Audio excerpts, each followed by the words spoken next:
almost at demo stage complete. We've knocked off the rear of the property, the old sleep out.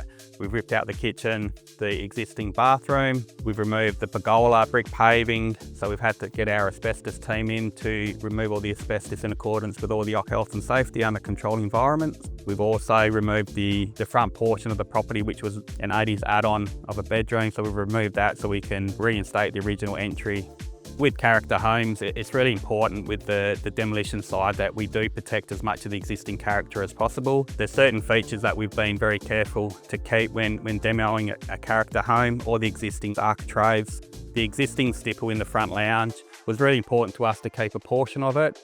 You can see we've got acro props that are holding up portions of the property. We've also got tarps and skirt tarps around the property, which just maintains the existing house to be watertight.